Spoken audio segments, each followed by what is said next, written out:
wabarakatuh. Bismillah walhamdulillah wassalatu wassalamu ala rasulillah wa ala alihi washabihi wa man tabi'a wa walah. Alhamdulillah, melalui akaun Instagram Pusat Bahasa Kupu SB, saya salah seorang staf akademik di Pusat Bahasa dan Pusat Kajian Jawi. Di petang yang berbahagia ini merasa beruntung dapat berkomunikasi dengan pendengar dan pengikut yang dirahmati Allah sekalian. Nama saya Ahmad Asri Lubis.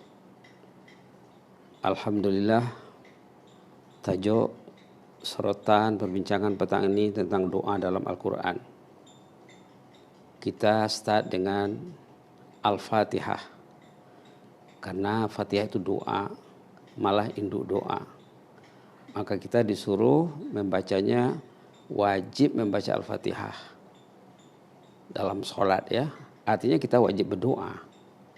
Allah itu marah kalau hambanya tidak berdoa. Allah suka kalau hambanya berdoa. Karena Allah Tur-Rahman, Allah Tur-Rahim, Maha Pengasih, Maha Penyayang. Allah itu rahmatnya sangat luas. Allah itu sangat pengampun, pemaaf. Allah itu sangat kaya. Kekayaan dan rahmat Allah tidak ada hadnya. Jadi marah kalau kita tidak minta rahmat Allah. Kita tidak meminta rahim Allah. Itulah maka Fatihah itu di-start dengan Bismillahirrahmanirrahim. Setelah kita membaca A'udzubillah ya. A'udzubillah itu juga berdoa. A'udzubillahi minasyaitonirrajim. Mesej doa yang dikandung di dalamnya, kita minta supaya Allah lindungi kita dari bahaya gangguan setan yang terkutuk. Karena kita ini 24 jam ditarget oleh setan. Subhanallah. Kalau kita lupa yang kita itu bertembung, berhadapan dengan musuh setan, musuh kita setan al-la'in la'anatullah. Kalau kita lupa yang kita itu berhadapan dengannya, nanti orang itu lupa kepada Allah. Kalau lupa kepada Allah, macam mana Allah ingin melindunginya?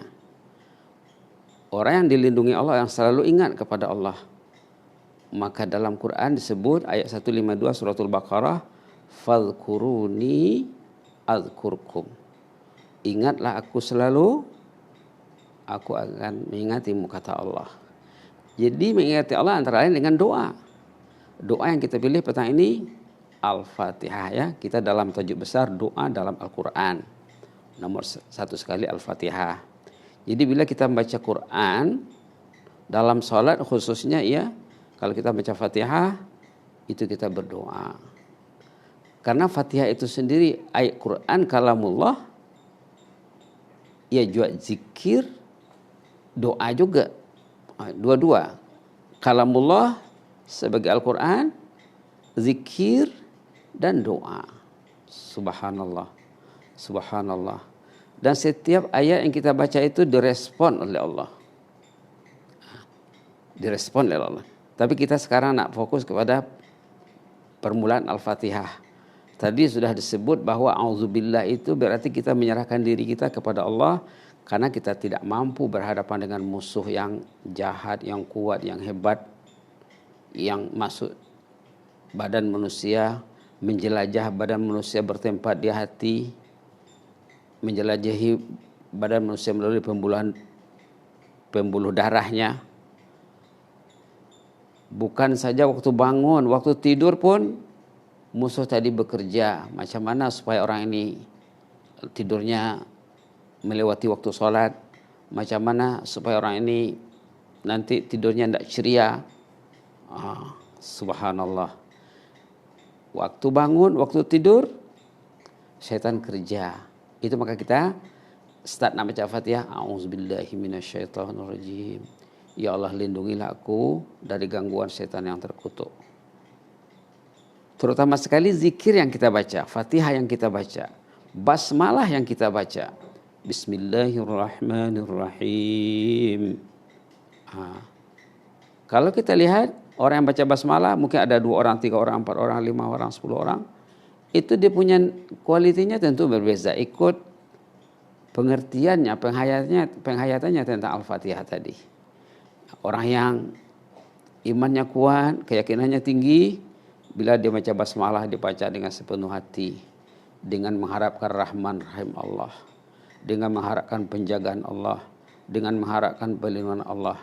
Bila kita menyebut basmalah bismillah dengan nama Allah, terjemah literalnya ya, dengan nama Allah, menurut ulama itu maknanya dengan menyebut nama-nama Allah. Karena nama Allah itu merangkumi semua namanya, merangkumi semua al-asma'ul husna. Bila kita sebut bismillahirrahmanirrahim, berarti secara ringkas kita sudah menyebut nama Allah yang 99. Begitulah sepatutnya kita niatkan, kita yakini ya. Menjadi keyakinan kita, menjadi niat kita dengan nama Allah. Artinya apa? Dengan mengharapkan rahmat Allah. Dengan mengharapkan rahmat Allah. Ar-Rahman, Allah yang Maha Rahman. Ar-Rahim, Allah yang Maha Rahim. Ulama membezakan antara Rahman dengan Ar-Rahim. Rahman itu katanya dia punya covering, liputannya lebih luas daripada Ar-Rahim. Alasannya apa? Ini berkenaan dengan bahasa ya. Bahasa ini kan bahasa Al-Quran, bahasa Arab. Nah, kalau nak tahu secara terperinci karena belajar lah ya. Karena belajar sikit-sikit. Basmalah mesti belajar. Bismillahirrahmanirrahim karena belajar. Alhamdulillah, alhamdulillahirrahmanirrahim karena belajar. Itu maka imam yang kita agungkan, kita muliakan Imam Syafi'i rahimahullah menjelaskan dalam ungkapannya, dalam karyanya, wajib belajar bahasa Arab. Wajib belajar bahasa Arab katanya. Nah, jangan basmalah pun tidak dikuasai ya. Jangan bismillah kita itu bismillah yang tak berisi ilmu, kita akan berisi. Kita berbasmalah karena dengan ilmu. Dengan menyebut nama Allah Ar-Rahman Ar-Rahim. Maha Rahman, Maha Rahim. Susah kalau kita terjemahkan pengasih penyayang. Kata ulama ketepatannya tidak tinggi lah. Kenapa? Karena Ar-Rahman Ar-Rahim itu nama. Nama katanya tidak perlu diterjemah. Nama ya. Contohnya di Brunei. Masjid lah contohnya. Masjid Salihin. Kamu di mana? Saya di Masjid Salihin. Contohnya lah, sebagai contoh saja. Itu tidak usah diterjemahkan. Tidak usah diterjemahkan masjid orang-orang yang saleh. Karena dia sudah nama.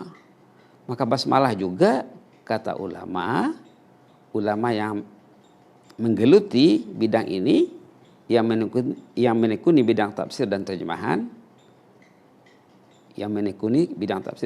mengatakan Ar-Rahman itu ya Ar-Rahman, Ar-Rahim itu Ar-Rahim.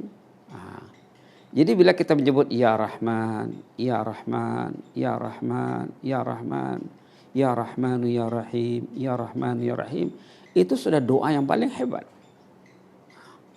Tidak susah ya. Tak usah disebut Bismillahirrahmanirrahim. Ya Rahman, Ya Rahim, Ya Rahman, Ya Rahim. Ulama mengatakan kalau kita ada hajat kepada Allah, cobalah kita sholat katanya. Terutama sekali yang paling dituntut sholat di ujung malam ya. Katalah sholat tahajud contohnya. Mintalah apa hajat kita katanya. Kita boleh berteriak tanpa suara. Macam mana tuh ya? Coba bayangkan. Ini cadangan ulama. Kita sujud berteriak tanpa suara dan hati kita menyebut Ya Rahman, Ya Rahman, Ya Rahman, Ya Rahim, Ya Rahim, Ya Rahim. Dan di luar sholat kita biasakan menyebut zikir ini. Ya Rahman, Ya Rahim, Ya Rahmanu Ya Rahim, Ya Rahmanu Ya Rahim. Coba kita sebut dengan menghayati maksudnya. Maksudnya apa kata ulama? Rahman itu maksudnya kasih sayang Allah menyeluruh untuk semua makhluk. Bukan saja manusia, bukan saja orang Islam, semua makhluk yang bukan manusia. Manusia yang muslim, yang tak muslim. Itu kata ulama diurus oleh sifat Allah yang bernama Ar-Rahman. Karena beza dengan Ar-Rahim. Kalau di segi bahasanya, di segi jumlah hurufnya saja ya. Kalau itulah kata Imam Syafi'i yang perlu belajar bahasa. Ini berkenaan dengan bahasa. Rahman itu dengan Ar-Rahim, kata asalnya, akar katanya sama, Rahamim, 3 huruf. Pada Ar-Rahman ditambah 2 huruf di akhir, alif dan nun, Rahman. Rahim ditambah 1 huruf antara huruf tengah dan huruf akhir, Rahim. Jadi Rahim imbuhnya di akhir, sebelum akhir maksudnya. Sebelum akhir, Rahman di akhir. Ini belajar nih ya, belajar bahasa. Jadi menurut ulama jumlah hurufnya berbeza. Dalam kaedahnya kalau jumlah huruf itu lebih, kata ulama mengandungi makna yang ekstra. Ya Rahman, Ya Rahman, Ya Rahman. Kalau kita lihat ayat dalam Quran ya, yang berkenaan dengan Rahman Rahim ini, kita lihat satu contoh saja. Ayat dalam suratul Anbiya. Suratul Anbiya. Allah berfirman di sana, menyuruh Nabi Muhammad menanya masyarakat yang ada di zaman Rasulullah.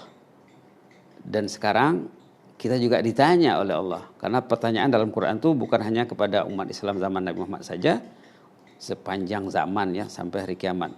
Di sana Allah bertanya, Qul man yakla'ukum bil-laili war-rahmani minar rahman bal hum an dzikri rabbihim mu'ridun, katanya.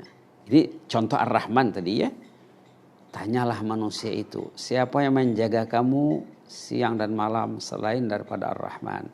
Kita ini dijaga oleh Ar-Rahman. Yang menjaga kita Rahman. Subhanallah. Yang ngasih nyawa, yang ngasih sehat, menjauhkan kita dari penyakit. Itulah berkat limpah kurnia Ar-Rahman. Maka kita sangat digalakkan baca zikir ini, dan zikir itu mengalahi doa. Bila kita menyebut Ya Rahman, Ya Rahman, Ya Rahman, Ya Rahim, ataupun Ya Rahmanu Ya Rahim, Ya Rahmanu Ya Rahim, itu saja zikir ya. Kalau kita baca, kita amalkan dengan tekun, insya Allah Allah akan menunaikan hajat kita. Karena Allah itu selain daripada Ar-Rahman Ar-Rahim, Allah juga Arhamur Rahimin, yang paling kasih, yang tiada tara.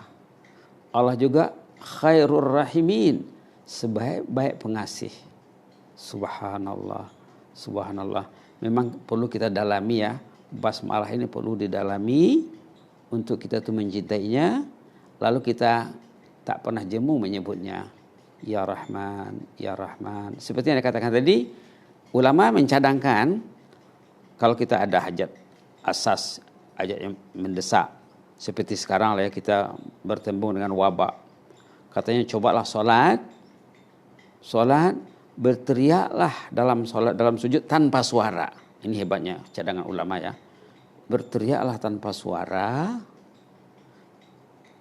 curahkan hajat kita itu apa? Sebutlah Ar-Rahman, Ya Rahman, tanpa suara juga. Berteriak menyebut Ar-Rahman tanpa suara dan mencurahkan hajat kita kepada Allah. Insya Allah kalau kita coba amalkan zikir ini, mungkin sembahyangnya nanti akan berubah. Coba bayangkan ya, tadi kita sudah sembahyang zuhur, sekejap lagi sembahyang asar. Asar 4 rakaat, 1 rakaat 2 kali sujud, 8 kali sujud dalam salat. Belum lagi sembahyang sunatnya. sembahyang asar 4 rakaat 8 kali sujud. Subhanallah.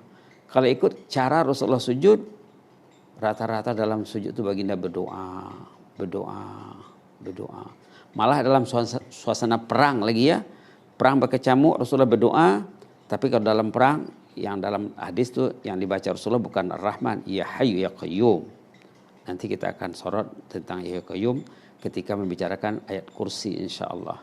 Sekarang kita fokus kepada basmalah saja dulu. Jadikanlah amalan harian, seringlah menyebut ya Rahman, ya Arhamar Rahimin, ya Rahman, ya Rahim. Dan cobalah amalkan seperti yang dicadangkan oleh ulama tadi. Bila kita sujud, tuangkanlah hajat kita kepada Allah. Sebutlah ya Rahman sekuat-kuatnya tapi tanpa suara, itu uniknya ya. Bayangkan yang doa kita tuh didengar Allah.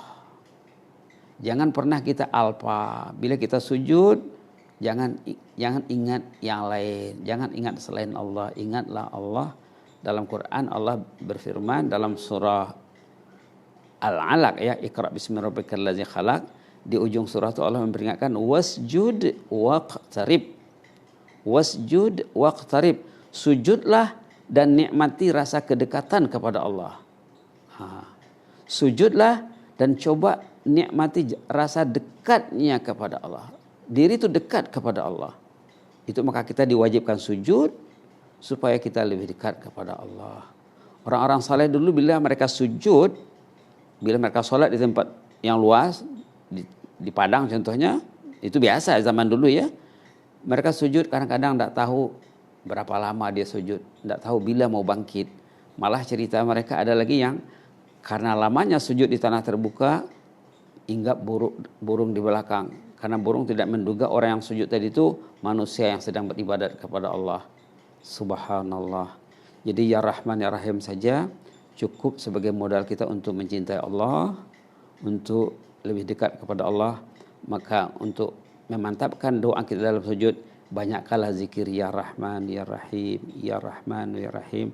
Boleh dilihat nanti dalam fadilat Asmaul Husna apa fadilat membaca zikir ya Rahman ya Rahim, ya Rahman ya Rahim. Ini berkenaan dengan Al-Asmaul Husna. Berkenaan dengan Al-Asmaul Husna, nama Allah yang paling banyak disebut dalam Al-Quran Ar-Rahman Ar-Rahim selain daripada Ar-Rabb.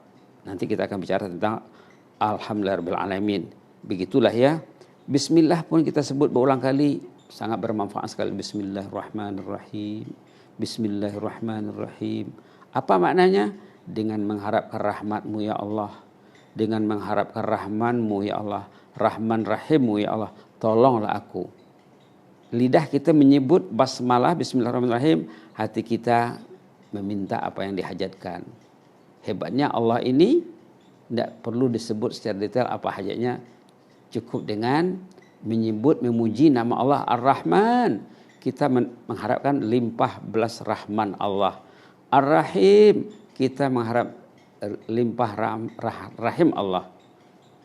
Ar-Rahman Ar-Rahim, ya Rahman ya Rahim, ya Rahman ya Rahim. Jadikan zikir, jadikan doa. Bila kita jadikan basmalah ini sama ada kita pisah Rahman dengan Rahim ataupun dicantumkan sekali Bismillahirrahmanirrahim. Bila kita sebut dengan niat zikir, zikir itu mengatasi doa. Dalam hadis kudusi disebut siapa yang rajin berzikir, rajin baca Quran, Allah akan layan, Allah akan penuhi hajatnya lebih daripada orang yang meminta. Lebih daripada orang yang meminta. Kalau dia minta tidak berzikir, mungkin orang itu tidak paham. Tidak paham. Sepatutnya orang yang berdoa meminta dia hanya rajin berzikir. Karena zikir itulah yang memudahkan proses dia nanti dipenuhi hajatnya. Begitulah ya. Jadi hari ini kita cukup dengan basmalah saja dulu. Nanti kita akan lanjutkan dengan hamdalah dengan izin Allah Subhanahu wa taala. Mudah-mudahan doa kita selalu didengar Allah Subhanahu wa taala. Kita saling mendoakan. Jangan lupa kalau mendoakan diri, doakan juga orang lain agar doa kita diaminkan oleh malaikat. Kalau kita apalagi sebut namanya ya, sebut namanya doa, sebut nama ahli keluarga, orang yang terdekat, yang tersayang, selalu sebut namanya dalam kita berdoa, kemudian kita serahkanlah kepada Allah untuk menunaikan hajat kita tadi. Cukup dengan memperbanyak basmalah, bismillahirrahmanirrahim, atau ya Rahman ya Rahim, ya Rahman ya Rahim, ataupun ya Arhamar Rahimin. Mudah-mudahan kita tetap dalam Rahman Rahim Allah Subhanahu wa taala. Aqulu qouli hadza wa astaghfirullah li wa lakum. Wassalamualaikum warahmatullahi wabarakatuh. Jazakumullahu khairan. Inni uhibbukum fillah.